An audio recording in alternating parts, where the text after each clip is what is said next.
কতটুকু পেরেছি এটা জনগণ বিচার করবে। এই বিচারের মূল্যায়ন আপনারা এবং জনগণ। যেটা আমরা ইচ্ছা করলে 15 দিন বা 1 মাসের মধ্যে শেষ করতে পারি, সেটা যদি 5-6 বছর যায় তাহলে কী করে কাজ করবে, এই জাতীয় কিছু আক্ষেপ আছে। সব কিছু তো সম্পন্ন করা যায় না। ব্যর্থতা যেগুলো থাকবে সেগুলো সব আমার দায়িত্ব। এই নগরবাসীকে নিয়ে আগামী দিনের এই নগরটা কিভাবে করলে নগরবাসী সেবা পাবে সেইটাকে প্রাধান্য দিয়েই আমাদের এই বাজেট।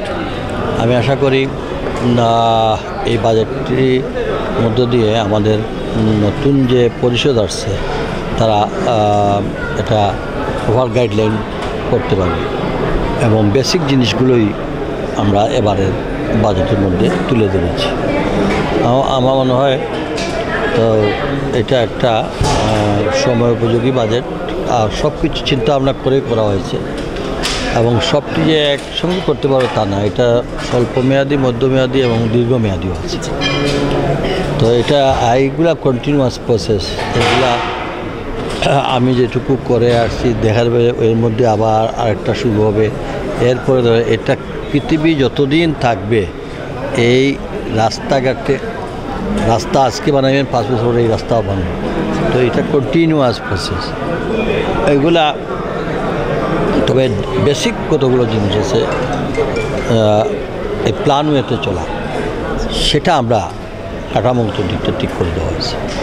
যাই হোক, আমি আল্লাহ পাক রব্বুল আলামিনের কাছে শুকরিয়া আদায় করি যে আমার আজকের বাজেটের মধ্য দিয়ে আমি শেষ বাজেট দিতে পারলাম এবং আমার এই মেয়াদের পুরো বছরটাই আমি কমপ্লিট করতে পারলাম। কিছু কাজগুলো আছে, যেমন ওয়াটার ট্রিটমেন্ট প্ল্যান্ট, এটা আজ থেকে 9 বছর আগে দিচ্ছি। আমাদের এখানকার মন্ত্রী ডক্টর এ কে আব্দুল মোমিন আমার সঙ্গে গিয়েছেন, কয়েকবার ডিও দিয়েছেন, কিন্তু সংশ্লিষ্ট মন্ত্রণালয় এটা ফেলে রেখেছে।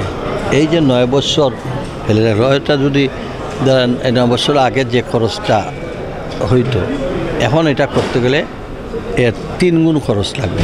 এক, দ্বিতীয়ত হচ্ছে এই নগর এক্সপান্ড হয়েছে, নগরের পানির চাহিদা কী সংকট সেটা আপনারা ভালো করে জানেন, ড্রাই সিজনে কী অবস্থা হয় সেটাও আপনারা ভালো করে জানেন। যেটা আমরা দিছি এটাও তো পুরো চাহিদা পূরণ হবে না, তারপরেও দেওয়া হচ্ছে না। এই ধরনের কিছু কিছু আসলে যে সময় কালকে আমরা ডিসির অফিসে দিছিলাম, লাউবাজার পয়েন্ট, নাইরফুল পয়েন্ট, এগুলো অনেকগুলো পয়েন্ট অধিগ্রহণের। তারা এই অধিগ্রহণের এক সার্ভে রিপোর্ট আর জমির মূল্য ওইটা দিতে আজকে 5 বছর। এটা আমাদের জন্য দুর্ভাগ্য। তো কাজেই যেটা আমরা ইচ্ছা করলে 15 দিন বা 1 মাসের মধ্যে শেষ করতে পারি, সেটা যদি 5-6 বছর যায় তাহলে কী করে কাজ করবে এবং একটা আটটার সঙ্গে রিলেটেড এই জাতীয় কিছু আক্ষেপ আছে। এর জন্যই বলছি, প্রশাসনে আমাদের লোকজন না থাকার কারণে যা অবস্থা হচ্ছে। কতটুকু পেরেছি এটা জনগণ বিচার করবে। এই বিচারের মূল্যায়ন আপনারা এবং জনগণ। যতটুকু সফলতা হয়েছে আমার নগরবাসীর সহযোগিতার কারণেই এবং সরকারের বিভিন্ন প্রশাসন থেকে শুরু করে সার্বিক সম্মিলিত সকলের সহযোগিতা নিয়ে এই উন্নয়ন হয়েছে। তো এটার মূল দাবিদার নগরবাসী, কারণ তারা তাদের নিজস্ব সম্পদ তারা এবং ভ্যালুয়েবল ল্যান্ড তারা নিজেরা কষ্ট ত্যাগ স্বীকার করে তাদের সম্পদ তারা বিলিয়ে দিয়েছেন নগরের জন্য। কাজেই এটার যদি কোনো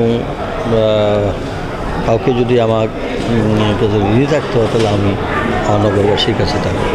আর পরবর্তীতে যেটা কিছু কিছু কাজ যে সব কিছু তো সম্পন্ন করা যায় না, আর সব কিছু সুস্থভাবে হয় না। ব্যর্থতা যেগুলো থাকবে সেগুলো সব আমার দায়িত্ব।